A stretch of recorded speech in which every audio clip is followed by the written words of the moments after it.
welcome to this live programme from Baillie Gifford, where we're talking today with Matthew Brett, manager of the Japan Trust at Baillie Gifford. My name is Natalie Breen from Citywire, and I'll be talking to Matt about how he runs the trust for about 25 minutes. We're particularly exploring the themes of companies experience permanent change and those that are facing temporary setbacks. We'll then be taking your questions, which you can submit at any time via the Q&A box in Zoom. So Matt, thank you very much for joining me today. It's lovely to see you. Thank you, Natalie. This time last year, we didn't really have an idea of what was in store for us. Could you give us a little overview as to how the Trust has really fared 2022?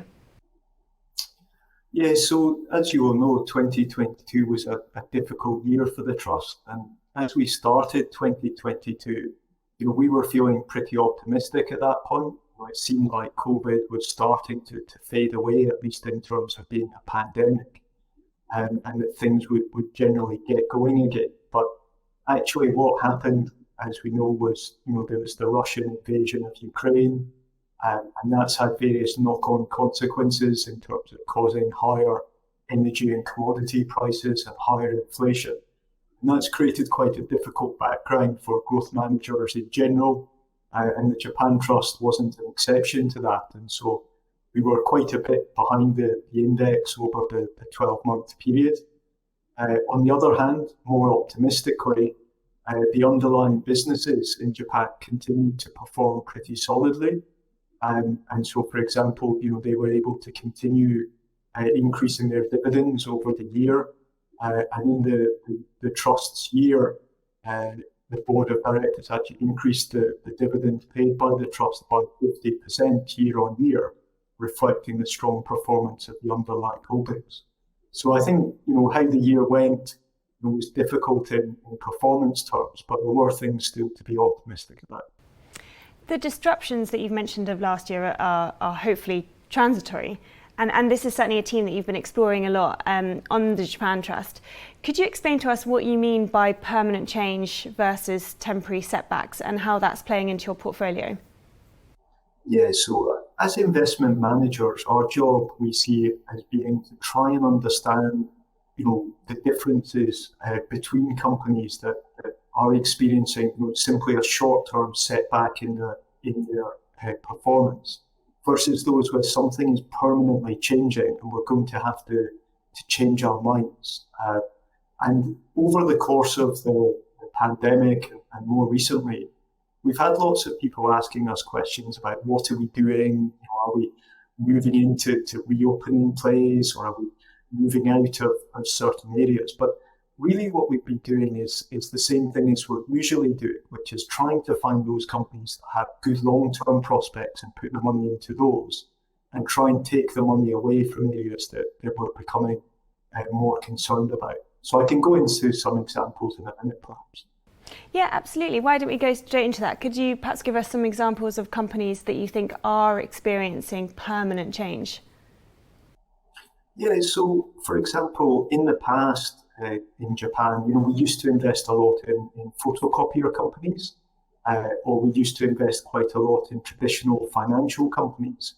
And both of these are areas where change hasn't been especially kind to the prospects of those companies. So for example, in the copiers area, it's not that copiers don't exist anymore. It's not that the Japanese are bad at making copiers. It's simply that they're much less used in the modern world than they were in the past as a result of improvements in screen technology and connectivity. And so that change is something we've had to adapt to over the time, and it's resulted in us selling those types of holdings. On the other hand, there's been examples more recently where we've had to consider permanent change. And two that I would highlight would be, first of all, we've been moving out of the Japanese car companies over the past couple of years. And now for the first time in my career, we don't hold a single Japanese car assembler within the portfolio. And this really reflects the change that's happening in vehicles, the change in drivetrain as people are moving towards pure electric vehicles. And also in the longer term, you're having increasing computer elements to cars, advanced driver assistance systems, maybe in the end thinking about self-driving. And effectively, we've come to the view that in general, the Japanese seem to be very good at producing the cars of the near past, but probably they're not well positioned for the cars of the future. There may be an analogy here to those copier companies, or for example, to as mobile phones developed, Nokia went from being a very strong company to one that really was out-competed as the technology changed. And that's a bit what we fear within the car area. Or similarly, been thinking a lot in recent years about the prospects for hydrocarbon extraction and becoming more cautious about that as a growth opportunity, given the environmental challenges that it presents, and also given the real improvements in renewable ways of generating energy. And so over the past 12 months, we've exited our final hydrocarbon extraction company, Inpex, which is a gas producing company. And here, we're becoming increasingly worried about the long-term prospects, but also the war in Ukraine has resulted in higher short-term prices and an improved share price for us to move on from that. So those are a couple of things that we've been moving on from that we think are examples of permanent change that have been quite unhelpful and we have to move away from. Why do you think it is that Japanese car producers haven't been able to keep up with the EV trend?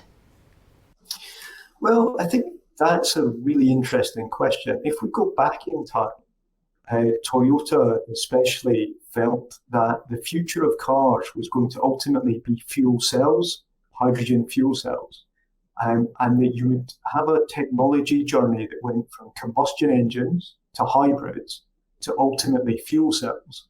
And they didn't really believe in pure battery vehicles, and for a number of years didn't invest in that area, and they believed the range anxiety wouldn't be solvable. But what we've seen is actually a combination of improved battery technology and more rapid charging means that the range anxiety is in the process of being solved. And then what you end up with is a simpler solution to the question of how a car moves, because a pure battery electric vehicle is a lot simpler than a hybrid vehicle, and in the end can be made more cheaply. And so effectively, the Toyota group had quite a big misstep in how they saw the technology evolving. And recently, they've been trying very hard to produce pure battery vehicles. But in the meantime, a lot of competition has entered the market. There's the obvious high-end competition that we all know about with the likes of Tesla. But there's also a great deal happening at the low end, with many upcoming companies coming from China, India, other parts of Asia, and that could be quite serious competitors in the medium term as well. So then let's look at the other side of it. Which companies are experiencing a temporary state of flux, and how are they navigating these kind of choppy times? Yeah, so again, during the COVID pandemic, it has caused a number of challenges for some businesses. And one particular one that has been challenged has been cosmetics within Japan. Japan has some very strong skincare companies, the likes of Shiseido, and also a bit more niche, but Pola. These are very strong skincare brands, but the result of the pandemic has been a very bad temporary setback for these companies, because what happened was, first of all, people were going out less, they were wearing masks more, but also the whole tourism-related market completely shut down as Japan stopped having any tourists into the country. And this resulted in a very bad setback in profits.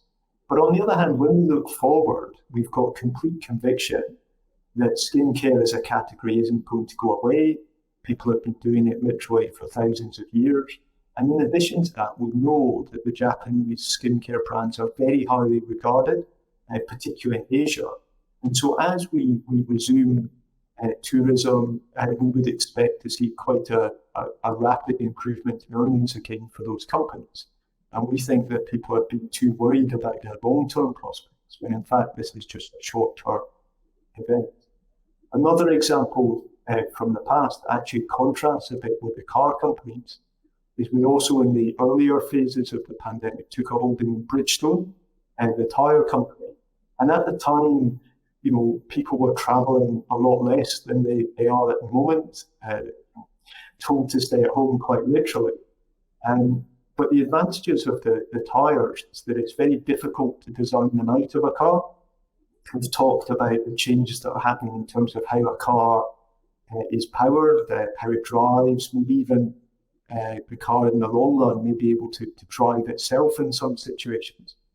But no one has yet managed to get rid of the tyres on the car or the tyres on a plane or anything like that. So those remain very big opportunities. And that's the kind of situation that we're talking about, where a temporary setback in a good quality business does provide us with opportunities to invest, taking a longer term view. Often it's hard to see the difference between those companies that are experiencing permanent change and those that are just facing setbacks. And sometimes that's only visible with hindsight. So how are you actually making those decisions and comparing the two trends with companies? Does it have to be that you're there on the ground, or how do you arrive at those distinctions as a team? Well, clearly it's something that with the benefit of hindsight tends to be quite obvious, but at the time is more complicated. So, for example, when we look at copiers, one of the reasons why we really knew that they weren't coming back was during the global financial crisis. As the recovery started to happen from that, the profits of those companies didn't really recover. People had just really stopped buying copiers in the scale that they were before. And we knew from our own experiences that we were printing less, we were looking at things more on screen. And we realised at that point that it was time to move away from this area. So the initial move always has an element of trepidation to it. But you have to think, well, really, what are the long-term prospects of these companies? And similarly with the car area, the big concern for us is actually less Tesla, because Tesla is mainly competing at this stage at the higher end of the market.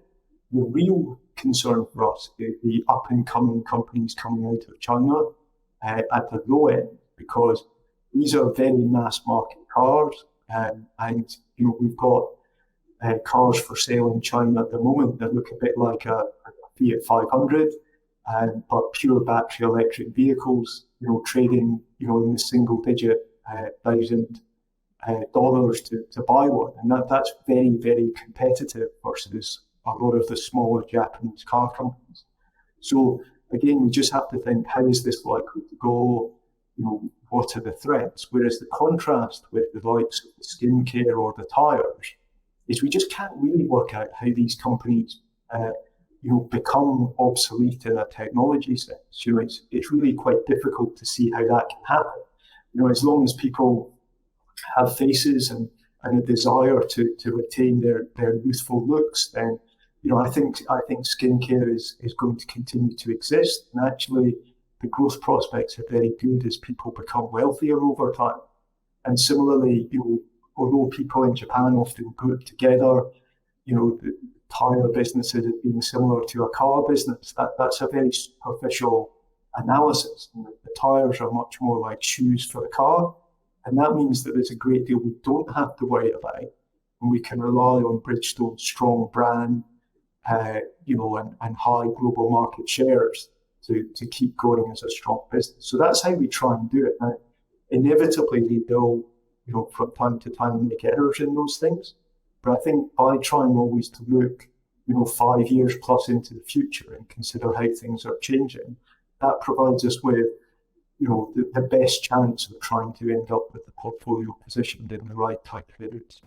So has this year, these year of devastating kind of global impacts, has this been a time for you to really crystallise your thinking of assessing companies?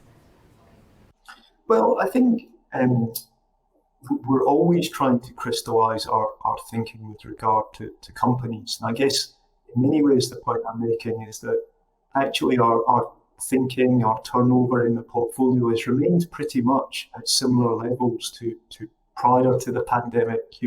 we're doing much the same thing on a day-to-day basis. We're trying to find the companies with good prospects and put a bit more money into them, trying to take money out of those where the prospects have deteriorated. And the turnover on the Japan Trust in your financial year to the end of August was between 14 and 15%, which is very consistent with where it's been in the past. So the rate of change has actually been quite similar to the past. But underlying that, I think it is quite a big change for us to have, significantly less exposure to the traditional Japanese car companies than ever before.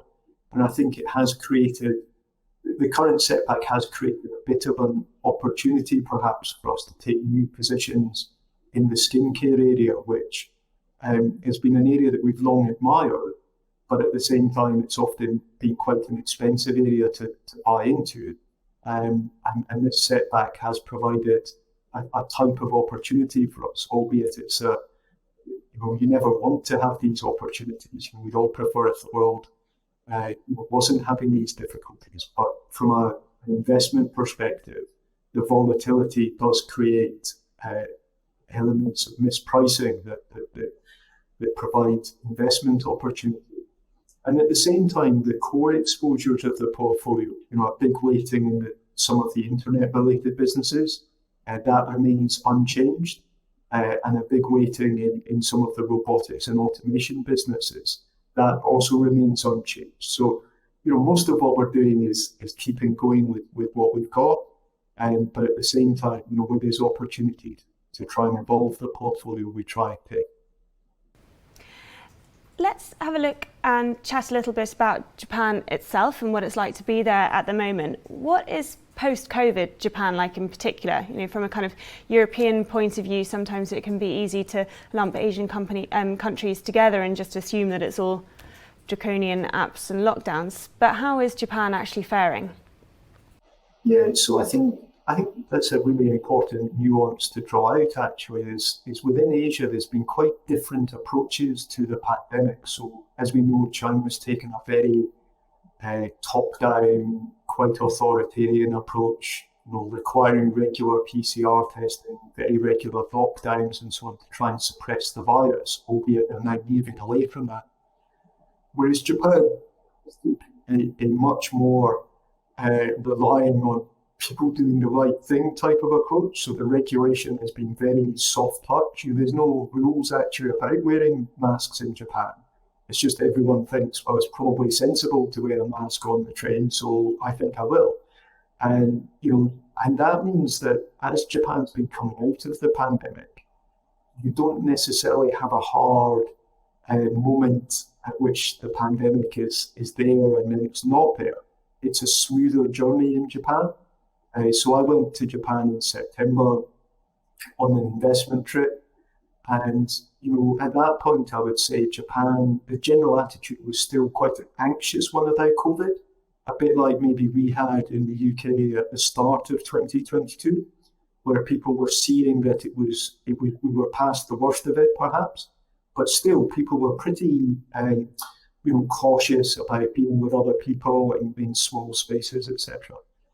And then I went again, I took the opportunity actually to take a holiday to Japan over Christmas and New Year to take the family before Japan fully reopens and everyone ends up going to Japan again. And it was interesting to me how things felt more relaxed over that time than they did in September. Yes, people are still wearing masks in Japan, but they've always been quite cautious and we always wear masks quite a bit in the winter anyway.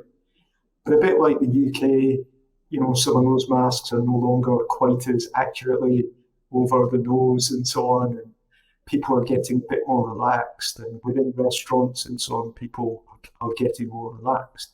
And I think now we have the opportunity of the reopening of tourism, where at the moment, the only tourists going to Japan have really been, from Europe and the US. But with the China reopening, we will see Chinese tourists returning to Japan. And that's a big opportunity for Japan. I think surveys of Chinese consumers, when you ask the Chinese, where would you like to go on holiday? Japan is one of the most favoured, if not the most favoured destination. And I think from a Chinese perspective, it's a very appealing destination to go to. And so I think, we will see that emergence coming. And I think the other thing to say is I was very worried about Japan at the start of the pandemic from a people perspective, because Japan has quite an elderly population. And we know COVID is more dangerous for people who are older. But actually, Japan managed to do quite well at not letting the virus get going too much, and then has had a very successful vaccination program based on Pfizer, which is a very effective vaccine. So I think they're in quite a good position for reopening, albeit they've got at the moment still a lower level of herd immunity than we would have in the UK. So I think the trajectory in Japan is very much like Europe, but they're probably still kind of 6-12 months behind where we are. And I would hope that, come the summer, things in Japan probably feel pretty normal again, as the weather warms up and people become more relaxed again. That would be my hope. What will the effect of Japan opening up to tourism again, how will that play out in your portfolio, maybe beyond cosmetics? Well, I think it will generally be helpful for a variety of different companies. So we have, for example, Park24, which operates car parks in the portfolio. As you said, it will be helpful very directly for the cosmetics companies. And another helpful thing, I think, is it will be helpful for Japan as a whole to have a bit more contact again with the outside world, where the Japanese approach to the pandemic has been quite successful, but it has been quite isolationist as well. And I think just seeing people from outside Japan, having a bit of challenge, seeing people do things in different ways, I think all of that's healthy, and I think it'll be good to see it coming back again. You've talked in the past about incremental improvements of antiquated systems in Japan. Could you talk a little bit about how those improvements are actually playing out and give us some examples of them? Yeah, so I think in Japan, again, a bit like COVID, the trends in Japan when it comes to the internet and the use of technology in the service sector are pretty similar to the UK, but generally a bit behind. So, for example, you now have taxi hailing apps in Japan, but for example, the main taxi hailing app is only available in Japanese. Or you're seeing much more now automation happening in the restaurant sector. So, for example, at the front end, you're seeing QR codes being used to load up a menu. You can then order your food, as you would in some UK establishments using that system. But also we're seeing opportunities in the back end. So, for example, ordering in restaurants for new supplies historically has been a very paper-based and telephone-based system. But we invest in a company called Infomart, which helps to automate that to get the orders direct to the suppliers. So I think a lot of these things are just kind of continuing to steadily improve.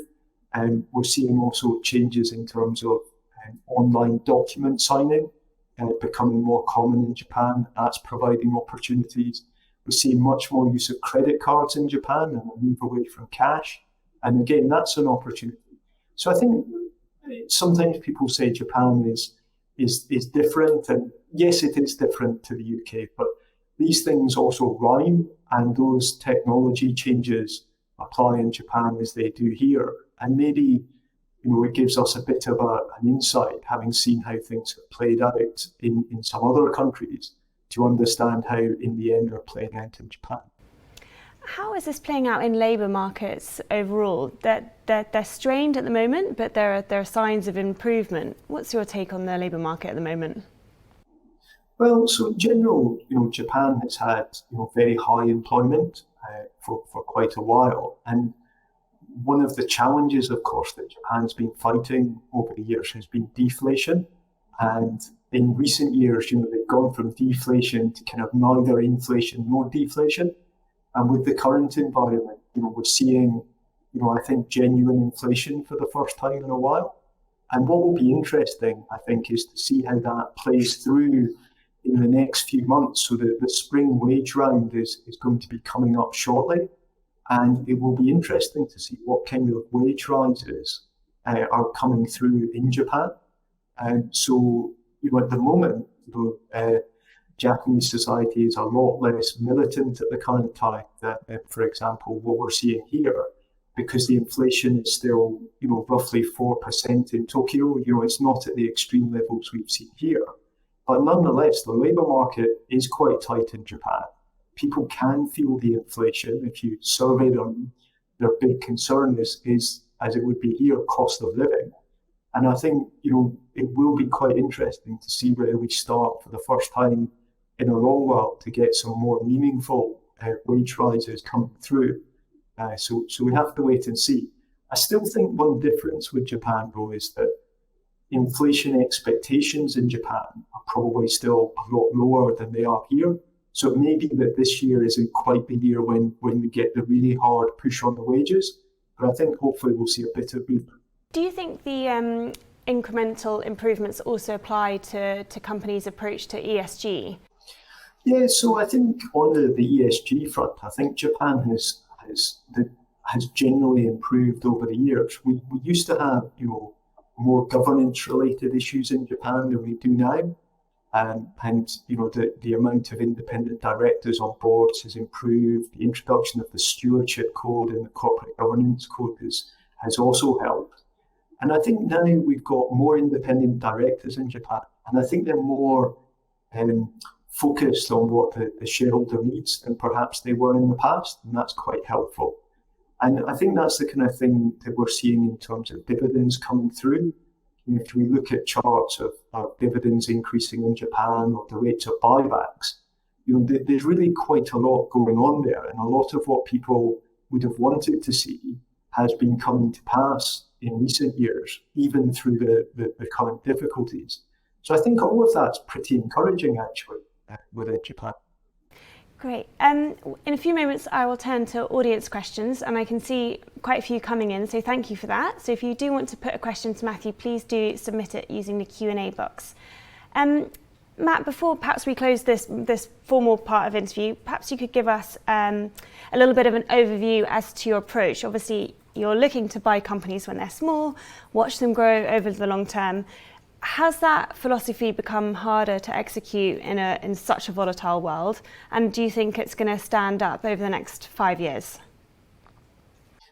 Yeah, I mean, Japan has always been quite a volatile place to invest. I guess we've had in the past things like the global financial crisis, which caused a lot of volatility. So to some extent, there's always some problems happening in the world. But I do agree with you, the past kind of 2-3 years, to layer a pandemic followed by a major war and shock to inflation has been quite a lot of volatility to take. And I guess the real proof will be in the longer term as to how the approach is standing up. But certainly we're not doing anything differently in terms of shortening our time horizons or things like that. What we're trying to do is still to really focus on which companies are the ones in the long term are going to show good growth, put the money into those companies and then try and let those companies grow over time. And I suppose the other thing maybe to mention is that we are feeling quite optimistic at the moment as a result of some of the setback in share prices. So we have been increasing the gearing in the trust, and today the gearing is about 19%, which is at the higher end of where we would go to. And so we are trying to I guess, lean into the current setback and trying to say, well, look, accepting all the problems that have happened, where are the opportunities? And the areas we've been tending to add to have been more of some of those internet businesses where we believe that the long-term growth prospects are still excellent. And also, especially more into these skincare and other companies that have had a temporary setback, but we're confident in the long term. So that's what we've been up to. And the trust remains, big exposures to the internet, big exposure to robotics, and then a variety of other things as well. Great, Matt, thank you. That leads us quite nicely on to the beginning of some of our audience questions. And one of the first ones is, investors will expect you to be cautious over startups, but there's evidence of lively activity in the area. A small proportion of them will grow dramatically. So are you tracking them? Yeah, so we're always interested in new companies because, every company has to start somewhere. And we're fortunate within the Japan team that we also have dedicated small cap investors. So Praveen Kumar and Paul Schwerder are involved in looking after the small cap funds. And we run Shin Nippon, which is a specialist small cap investment trust, which gives us good visibility into new listed companies, and also invests in a handful of unlisted companies. And the Japan Trust only invests in listed companies, so we're waiting for companies to perhaps be a little bit more mature. But in Japan, companies do tend to list earlier than they do in, for example, the US. So we have a lot of small but listed companies to choose from, which I think is quite helpful. And at the moment, I think that technology change, which is continuing to happen, it's definitely a good time for entrepreneurs to be trying new things. And, as you say, not everything will work. There will be a lot of failures, but at the same time, some of these companies, have to start somewhere, and some of these will inevitably be the company's future as well. Another question on your holding then. It says SoftBank is still one of your largest holdings despite them posting losses last year and having to tighten investment controls. What's the case for you behind SoftBank? Yeah, so SoftBank's been the largest holding in the portfolio for a number of years now. And across the piece, it's been helpful to the performance. But you're right that there were some quite big losses reported over the past 12 months as a result of revaluations of some of their holdings. And the positive case for SoftBank remains that we like a lot of their underlying investments. Mr. Son has invested in a lot of earlier stage startups where there is this kind of technology tailwind which should be helpful. And we also particularly like Mr. Son as an investor. And, he dates now, he's involved in investment in the original TMT boom. He's got a 40-year plus track record now of successfully investing, albeit with quite a lot of volatility. And people nowadays remember him for his successful investment in Alibaba. But before that, he invested very successfully in what was then Japan Telecom. And before that, he invested very successfully in Yahoo and Yahoo Japan. So there's been a whole variety of different successes over the years. And I think when times get tough, it's that kind of experience that's actually quite helpful looking forward. So the first reason is we like the assets. The second reason is we like the manager. And the third reason is it's been trading at a big discount to the net asset value in recent times as well. And that's a further encouragement for us in terms of thinking that this is particularly attractive. So the shareholding in SoftBank right now, it's a bit over 5%, so it's been higher. So we have taken a little bit of money off the table as there have been other opportunities available to us. But SoftBank's, in share price terms, has actually been one of the stronger of the internet-related businesses. And so it's given us some funding for things that are even smaller and perhaps less well appreciated. But yes, it remains a significant part of the portfolio. Great. On to the next question, which asks, it seems a good time to own Japanese banks. What are your holdings in this area, and are you looking to increase?